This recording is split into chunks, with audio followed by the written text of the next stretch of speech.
You know the vibes. Welcome back to another episode of the Hoop Genius podcast brought to you by NBA 2K23. Mo Mootsie, the one, the only. Once again, if you get a message from me on Instagram, it's a fake account. It still hasn't been deleted. BJ, you need to make the call to Mark Zuckerberg. Help a brother out here. He's still terrorizing the internet pretending to be me. I know you're laughing, but I ain't laughing. It ain't funny. Hey, Day two of having my identity stolen. I don't like it. Okay. So if you get a message from any Instagram account that is not my Instagram account, Mo Moonsey, no underscores, no numbers, just my name, it's fake. Beware. But I'm joined as always by the one and only Mr. BJ Armstrong. Real name, no gimmicks, a lot on the a lot of NBA games here. Oh, man, I love it. On a Sunday. I love it. Let's get to it. Let's get to it. You know, this is the final week of the season now we're approaching. And as I texted BJ today, I said, BJ, what time do you want to record? He said after the Mavs versus Hawks game that he was watching. I said, okay, cool. What? I feel like we talk about Dallas a lot. Yes. We're going to have to talk about them a little bit more. Yes. I know what BJ's going to say. You guys at home know what BJ's going to say. But what I'm going to say is this. What am I going to say? We know. I'm going to get it on a t-shirt for you. Luka Doncic needs to pick a position to guard. Okay, I'm going to put it on a t-shirt with your face on. But let's get into this. Let's get into this because I know you're about to go off. Before the game, I don't know if this is before the game or after the game. I'm looking at playoffstatus.com, which is a website that ranks every team and it gives them the probability based on the remaining games of what seed that they're going to be in the playoffs. So, for example, the Nuggets have got a 99% chance of being the 1 seed. Grizzlies are at a 67% chance of being the 2 seed. The Suns are probably definitely going to be the 4 seed, so on and so forth, right? And by the way, that's pretty interesting that the Suns have got 91% of being 4th. They're locked in there, and the 5th seed, the Warriors got a 23% chance. The Clippers have got a 37% chance. So it's more than likely going to be one of those two squads. So that's going to be an interesting first round. But I digress. I don't know if it was before the game or after the game that Dallas lost, but they had an 18% chance of getting the 10th seed. 9% chance of 9th, 3% chance of 8th, and less than 1% chance of 7th. So their chance of making the playoffs is pretty much over. They've got to make the play-in. I've got a tweet sent in by Louis who says, Dallas is officially in the end game. If OKC wins their game, which right now they're going on against the Suns, I think the Suns are about to win. The Mavs will have to win their final 3 games, and the Thunder or Timberwolves will have to lose all of theirs because the Mavericks don't owe the tiebreakers against those two. Otherwise, they're going to be eliminated. And it's not a nice position to be in where you're relying on other teams losing for you to qualify for the postseason. And you've got to win your games too. And given Dallas Mavericks form, they've got to go and play the Kings. They've got to go and play the Chicago Bulls. And they've got to go and play the San Antonio Spurs. So they might go 1-3, 1-2, or 2-1. I don't know. I don't know if they win all 3. So interesting times for Dallas, who were expected to be a top 4 seed this year, just coming off a Western Conference Finals run. BJ, what did you see in that game that jumped out to you? Because it feels to me like Jason Kidd listened to the podcast. The Dallas, you're talking about the Dallas game, correct? Yes, sir. Well, I was just interested in the game because I love the competition that the guys were playing with, right? And when you texted me earlier, I was flipping through and I was like, oh, this is a very competitive game. Like you could see the competitive spirit of the game. Their franchises are interlinked. They traded Luka for Trey on draft day. So there's a natural link between them. And they both have something to prove, both teams. Disappointing. Yeah. And so I was just watching the game and then I got intrigued, by the matchups, what they were doing. And then as I'm watching, Coach Kidd and his staff, they put in Christian Wood and JaVale McGee. And I was like, I love the bigs. I love the big guy. So I was like, Clint Capella, John Collins, JaVale McGee, Yep. Christian Wood. So I was like, okay, it's always funny to me how the game always reverts back as we get closer and closer, and then in the playoffs it just goes right back. So it's kind of like the regular season is one thing, and then when it's time to win, the game reverts back. And then I started watching the sets they were running. Then I started watching how they started just trying to find the right matchup on the floor to play offense against. And then I was all the way in, and it was a great game. Went into overtime. Atlanta eventually won, but it was a great regular season game. I mean, I love games like that. And unfortunately, the team had to lose, but it was a really good game. What did I see? I just saw two teams really battling. Dallas clearly wants to win and get to the playoffs or the play-in, but overall, I love it when teams just lay it out on the line and play to win. And what a great game to watch on a Sunday afternoon. A few things stood out to me. Number one, Kyrie Irving hit another amazing, tough bucket that only Kyrie Irving is capable of doing just down the stretch in the fourth quarter. I think it was like the second last possession for Dallas in the game, or third last possession. He was hot. So then when it comes to Dallas having a chance to win the game, the ball's in Luka's hands, and Kyrie's kind of stood there. Luka gets double teamed. He finds Christian Wood, who drives, gets fouled, goes to the free throw line. But Kyrie being, after just making that basket, the next possession down, not getting touch of the ball. I get it's Luka's team, or however you want to phrase it, but go with a hot hand.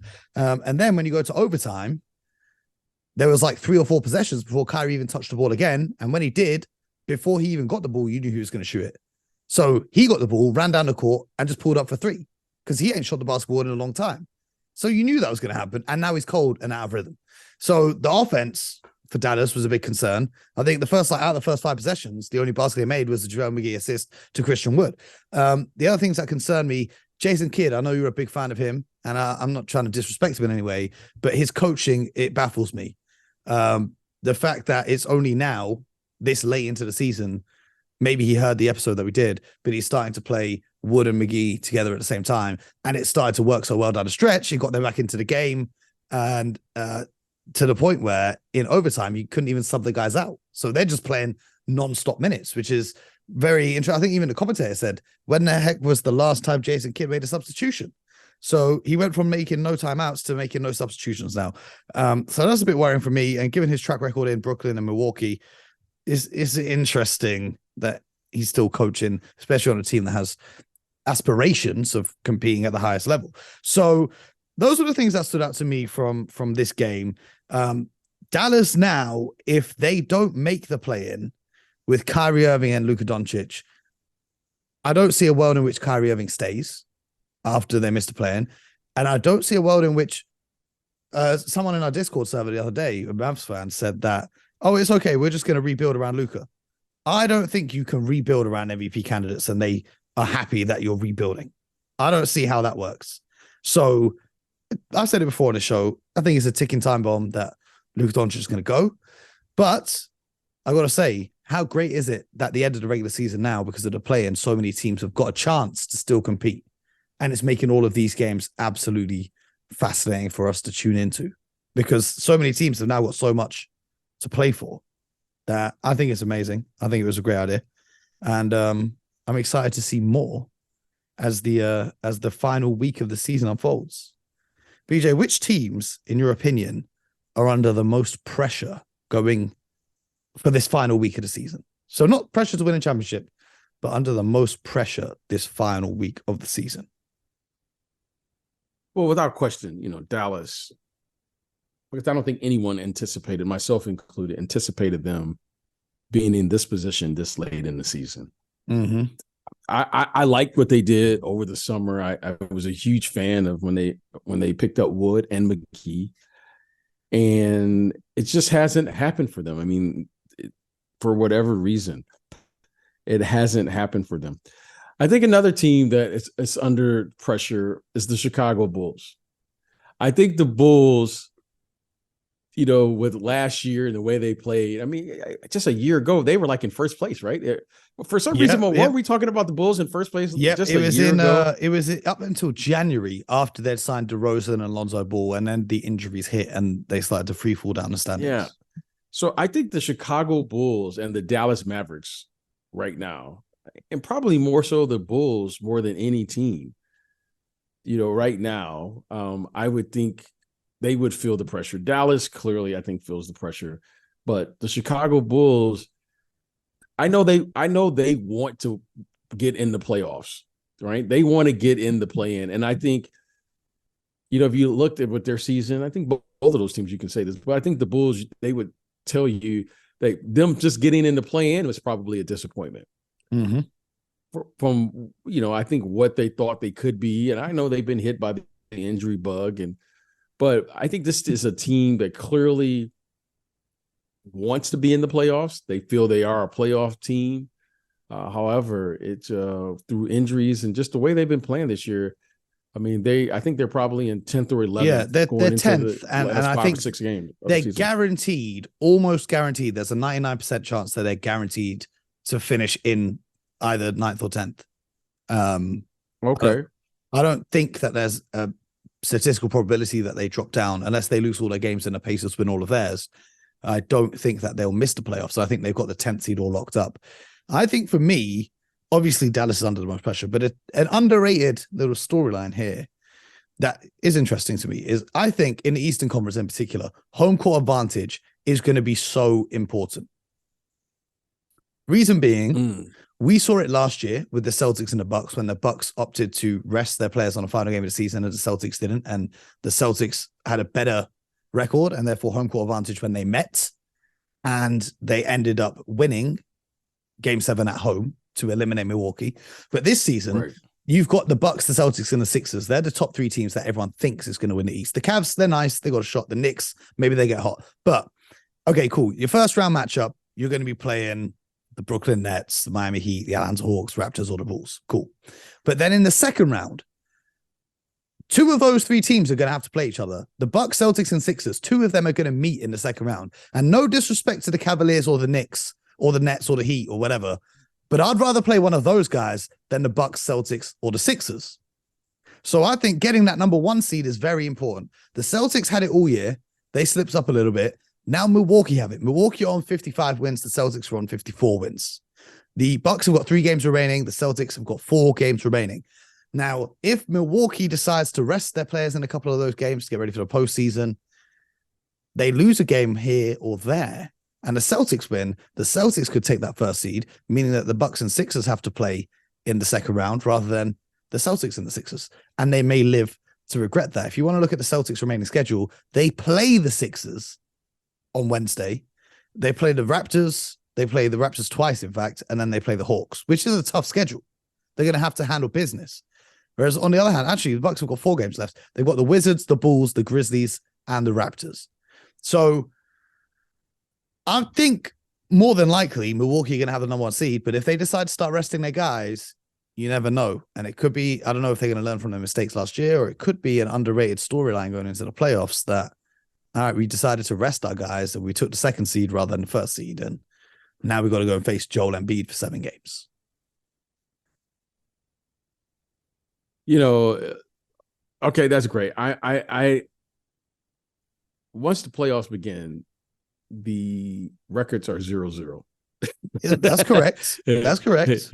Yeah. So all of this, and we know, Mo, as we've said many a times, or I've said many a times, the regular season, the teams play one way. The postseason, the teams play another. What you did in the regular season doesn't matter. You have to play. You got to win 4 games out of 7. And it doesn't matter what you did in the regular season. Now, it does matter because, you get home court advantage, and traditionally home court, there is something to be said about playing in home court. However, you got to show up and you got to play. So when I see teams trying to say we would rather play against this team, I think that always backfire. If you want to be the best, there's only one team this year will win the final game of the season and be named champion. There's only one. And if you want to be the best, you got to beat them. So whoever that may be, let's play. And let's play. So I'm not going to allow myself to begin to think that way because that's not how a champion thinks. Now, if you guys want to go down that path, I'll listen patiently and move on. But Okay. Milwaukee feel they have a chance to win the championship. So do you think that they should rest their players so that they're fully healthy and ready to go to the playoffs? I think the Milwaukee Bucks should do whatever they have to do to be healthy to get to the playoffs. No, whatever that means. Mm-hmm. Get healthy and be ready to play. So when you get to this time of the year, health is priority number 1, 2, and 3. I don't know if that means resting. I don't know what that means. But what I like to do is I want my guys in condition and ready to go when the playoffs begin. Because resting and not playing, it's just kind of like you sweeping a series and you're off for 2 weeks. Hey, I don't like that, Mo, because you got to be in condition. Mm-hmm. Rest. No one's. I had a coach who used to always say, "You can't win a game in the locker room." Yeah. So let's get out here and get it. So all of this resting and all of that, all right, that's great. It sounds good. Sounds fantastic. All the theories, all of the things. You better be ready to go when that ball is thrown up in the air for tip-off. And so I would hope that they would play. I would hope that they would be in condition and ready to go, because Mo, is nothing like being upset on your home court in the playoffs. Okay. Well, we talked about the CBA yesterday. And literally as soon as we finished recording, more details were announced about other changes coming into the CBA. So I want to discuss a couple of those. The league's new collective bargaining agreement will give players the ability to invest in NBA and WNBA teams. Interesting.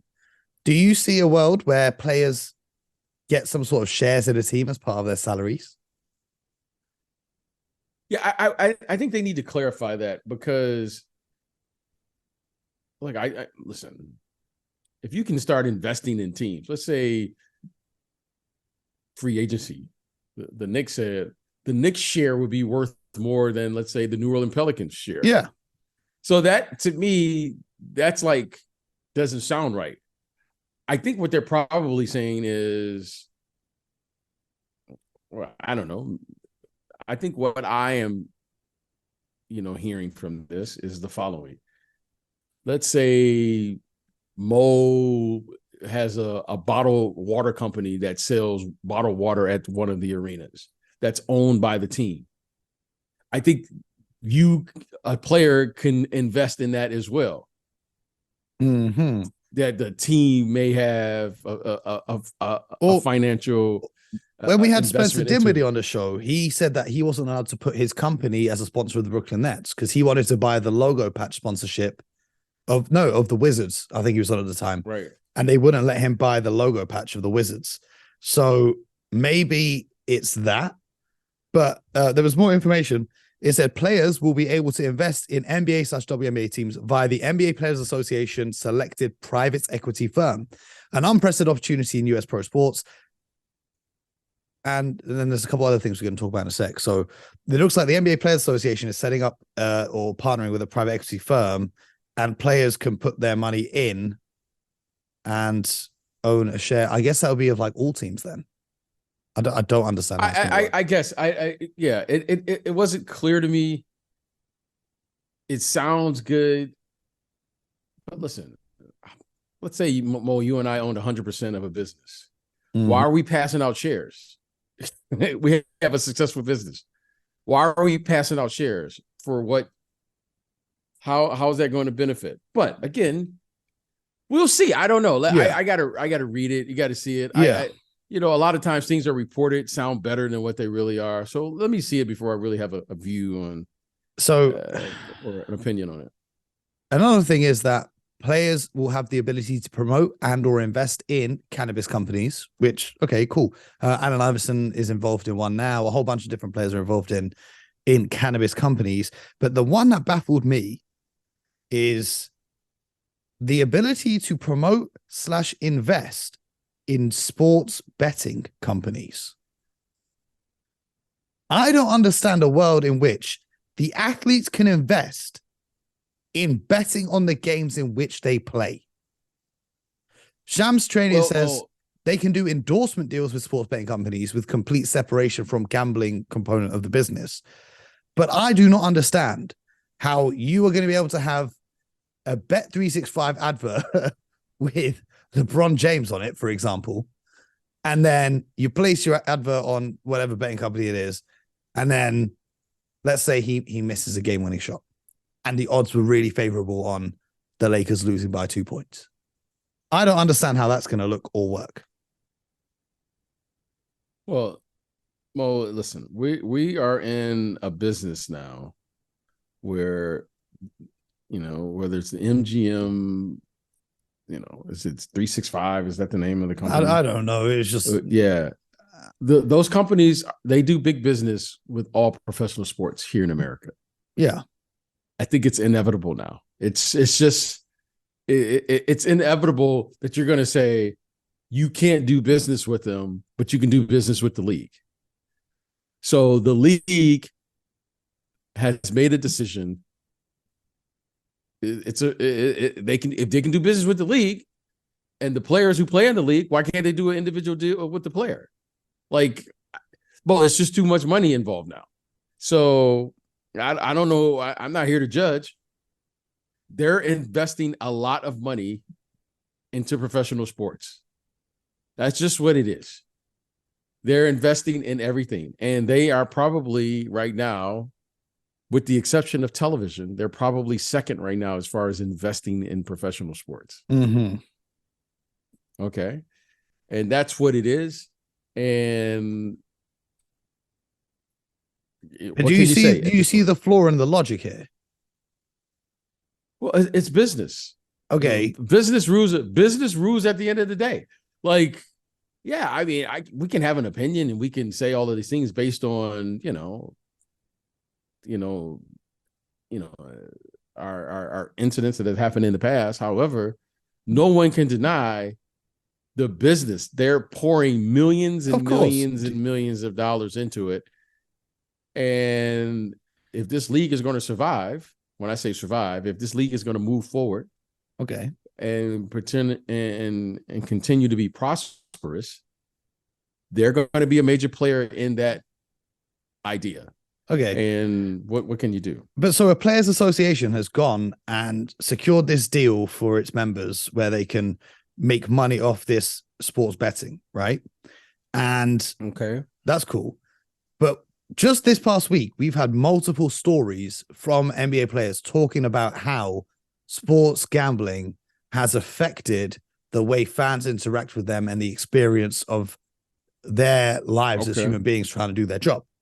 So now you have athletes who are unhappy about how fans treat them based on the effects of sports betting, but now they're going to be the face of the adverts of these companies that they are not happy about fans taking so seriously. Not to mention, you're going to have millions of young people who are impressionable and look at these guys as role models, advertising something that could potentially destroy their lives. Destroy their lives how? Like, give me an example. Like gambling. Like people whose lives fall apart from gambling, placing bets and losing all their money.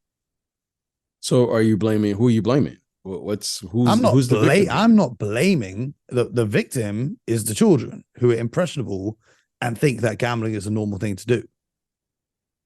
That would be the victim. The blame could be put onto multiple people. The person taking care of the child, the gambling companies, the league, the players, whoever. I don't know. But when it's so easy to place bets, all you need is a mobile phone. It's not like an athlete's on an alcohol advert. You still have to have an ID to go into a store. There's ways that you could get onto these betting apps without ever proving your age. And then who knows what happens next. That is, in my opinion, very risky to do. Okay. All right.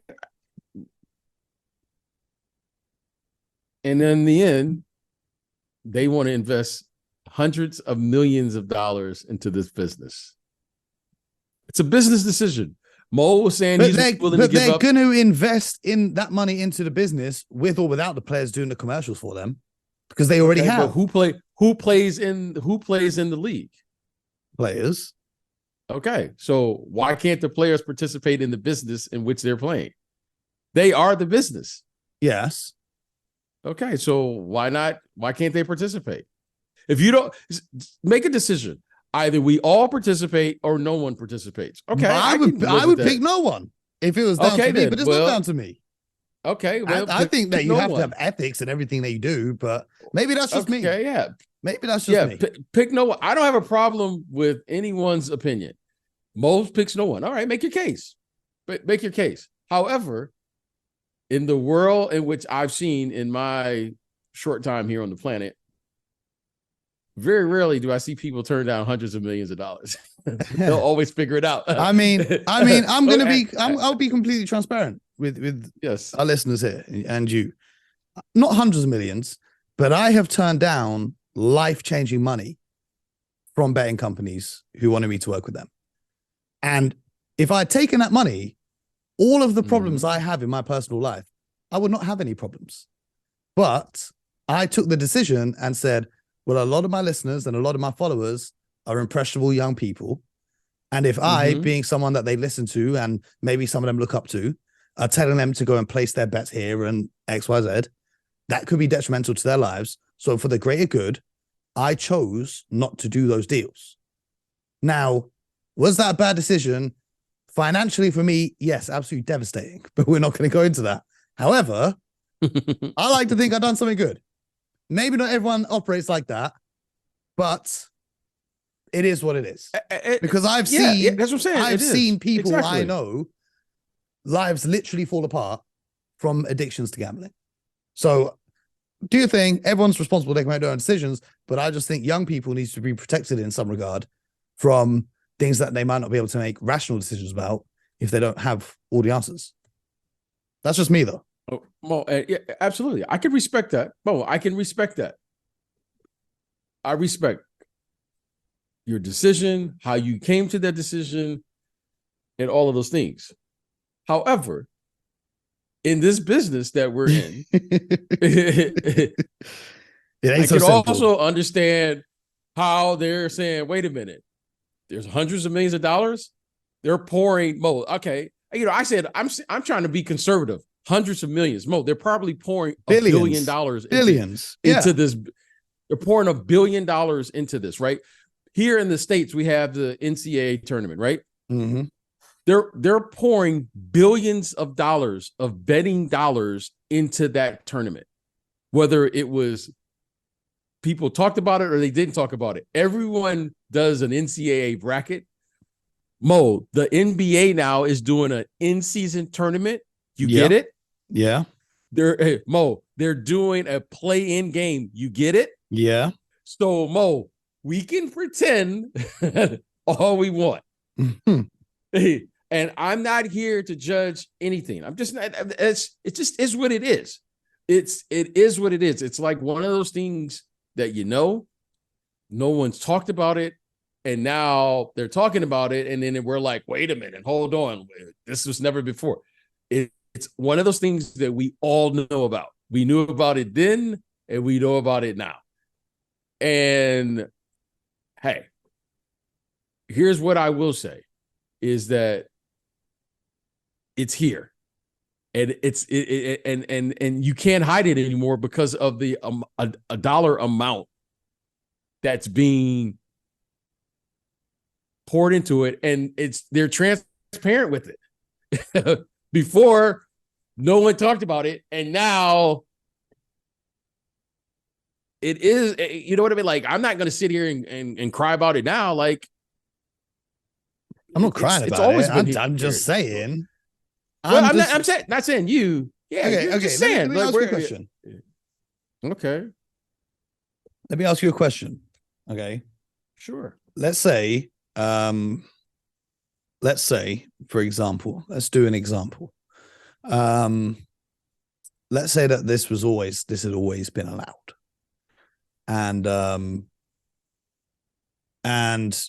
trying to think of a situation that this might happen.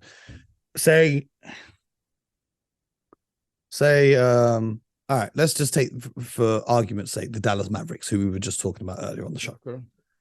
Say, for example, the the betting odds for the Dallas Mavericks missing the playoffs this season were, let's say, massive. Massive. They must have been massive, right?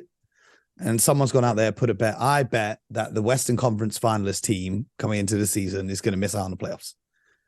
And on the commercial for the advert for the betting company, you have Jason Kidd and you have Luka Doncic and Christian Wood. And now the unlikely happens, which was almost a short thing of them making it to the playoffs. Now they go ahead and miss the playoffs. And they've done all the commercials saying, come and bet at this company. You've got on the app. The app's told you you can get 80-1 odds on Mavericks missing the playoffs.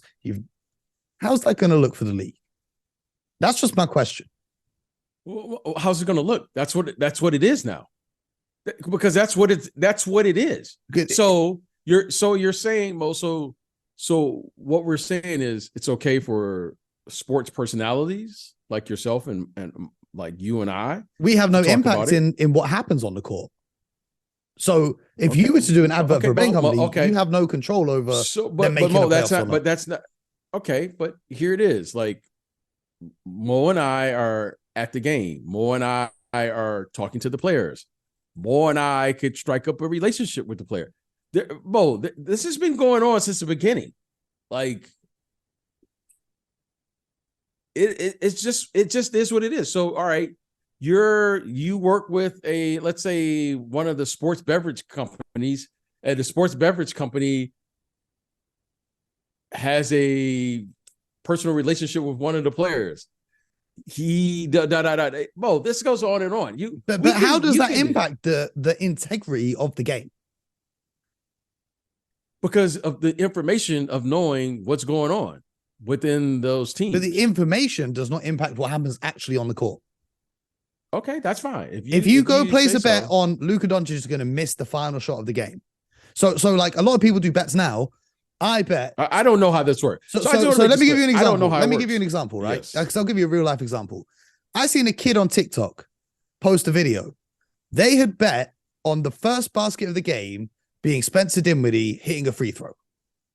Okay. Spencer Dinwiddie goes to the line and misses the first two free throws of the game. Okay. Okay. He had no knowledge of the bet. Maybe he did, maybe he didn't, whatever. Not saying that he did. But if he's on the commercial saying, come and bet over here, you click on the app, and the first thing the app says is, bet on Spencer Dinwiddie to make the first free throw of the game, and then he goes out there and misses it. Is there not an opportunity there to damage the integrity of the game? Well, this app promoted to millions of its customers to bet on this player doing this. So they put a promotional thing. You get a $20 free bet if you bet $5 on Spencer Dinwiddie hitting the first free throw. And then he comes out and he misses the first free throw of the game.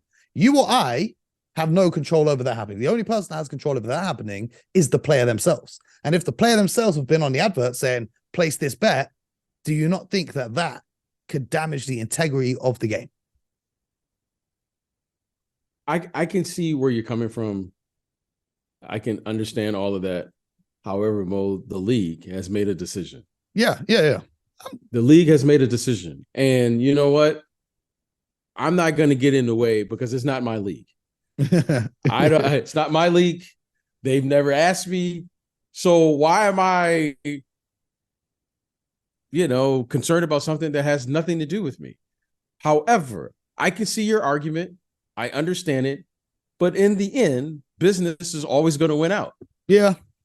Business is always going to win out. That's the way of the world. It just is what it is. I'm not here to look. We live in a world where there's infinite possibilities. So I definitely understand where you're coming from. I definitely hear what you're saying. But I want to see if you and I were an owner mm-hmm.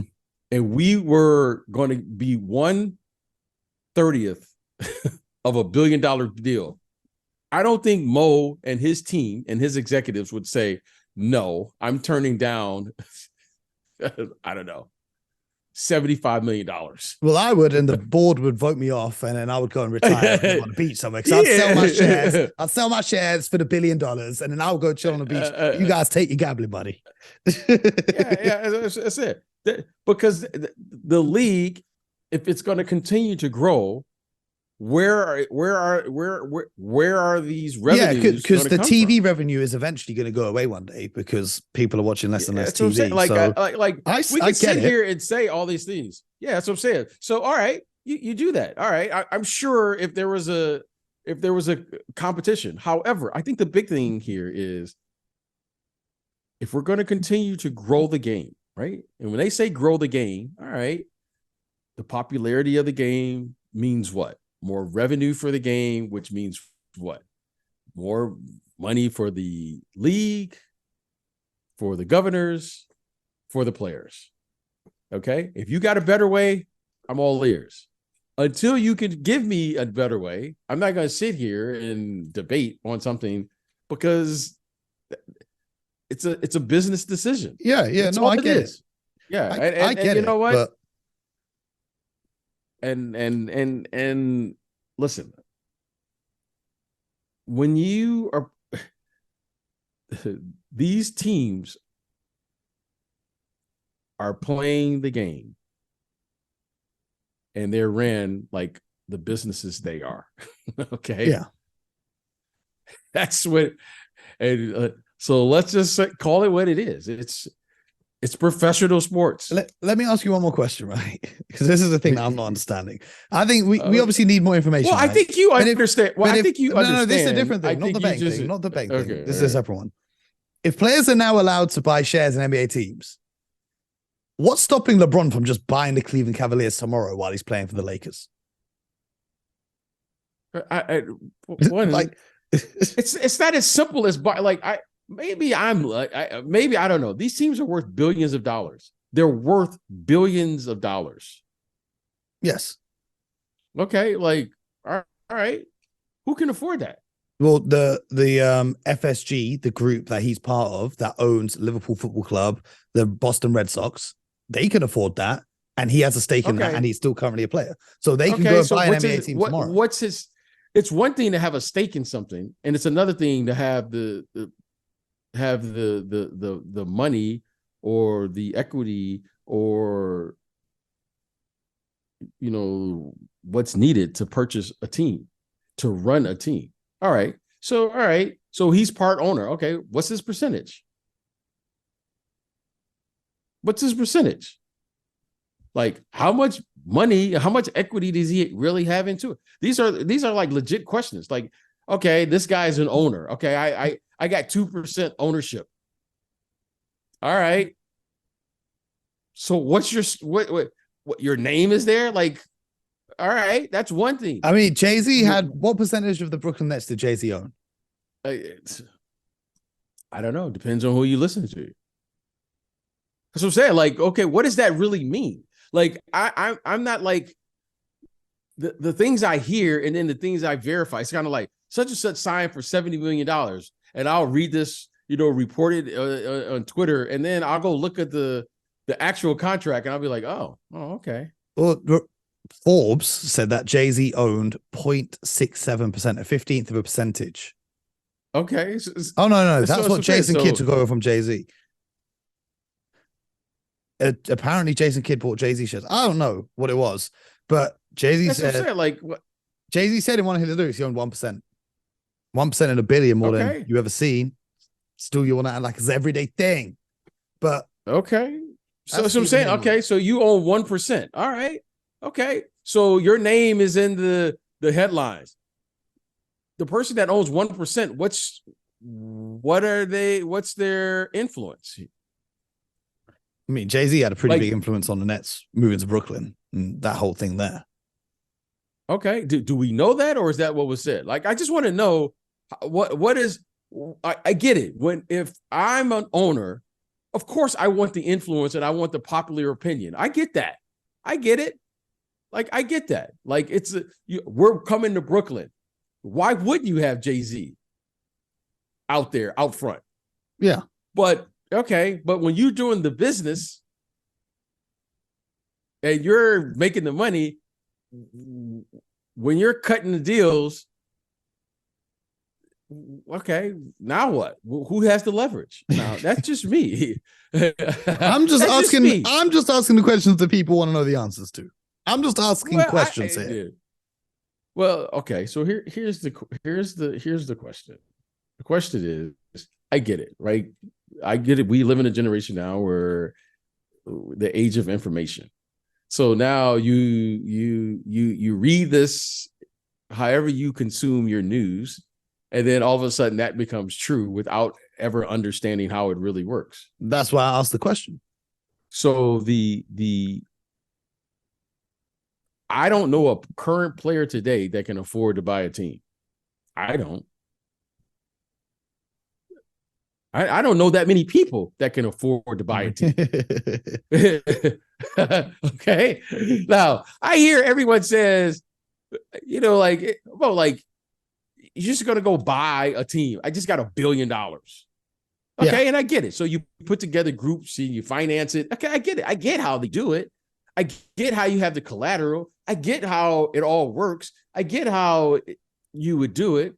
But I don't know that many people that have that level of leverage to put together a group that could just go buy a team and retain the majority ownership. All right, maybe, okay, there's a few people on the planet that can do that. When I say a few, maybe 20 or so people that can actually do that. But all the other things are you're putting together groups of people. This guy owns 20%. This guy owns 25%. This guy owns 35%, who's the majority shareholder. If the team doesn't then the information transfers to this group. Okay, well, like these things are very complicated. Now, I get people's names get thrown into it, and being a celebrity, all right, such and such is part of the group. Okay, all right. Sounds good, but Mo, in the end, unfortunately or fortunately, I look at it, I peek behind the curtain, and I know how those things. I don't know anything. I've had an opportunity to observe how they really work. Okay. And the key is you get into these ownership groups however you can. If someone said, BJ, we're going to allow you to get 5% in. Okay, I'm in. I don't care how you get in. You get in. Why? Because you get in at 5%. That 5% is 5% of 500,000 when they were buying these teams 12, 15 years ago. Then all of a sudden, now the same thing 12 years from now is worth 5% of $5 billion. Mm-hmm. Are you getting in these deals so that you can be the owner in a headline, or are you getting in this deal because you see an opportunity to grow an asset that could be worth 10 times that you got into it? That's the business that they're in. Now, all of that other stuff, who cares really?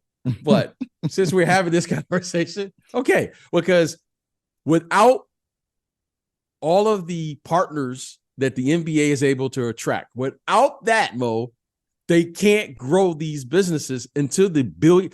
Think about this, Mo. Every team in the league is worth a minimum of $1 billion. $1 billion, yeah.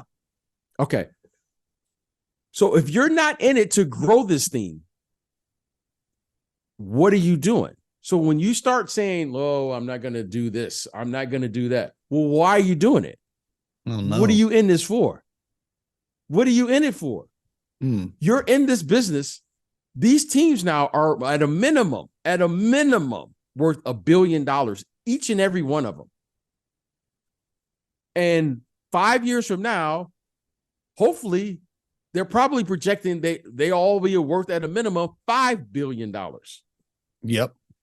Now, how are they going to do that, Mo, without the investment of strategic partners to help grow this business?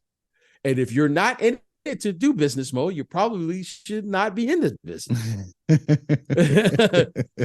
That's all I want to say about this, because that's what it is. So the players will benefit. The governors will benefit. The league will benefit. The fans will benefit.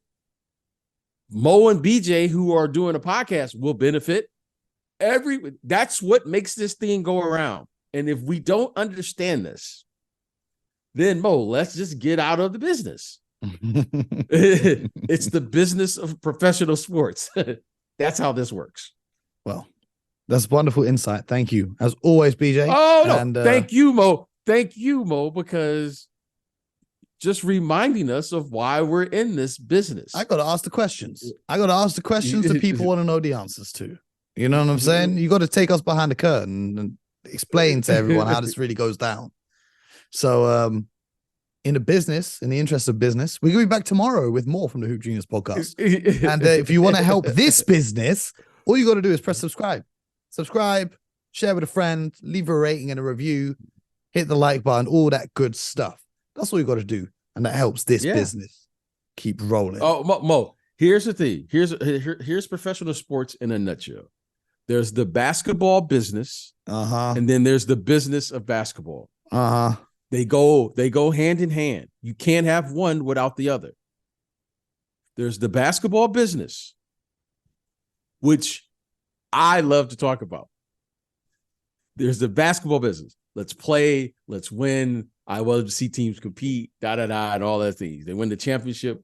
And then, Mo, there's the business of basketball.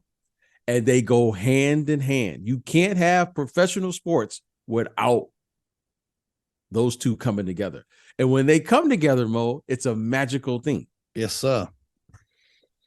Yes, sir. We're going to keep it rolling.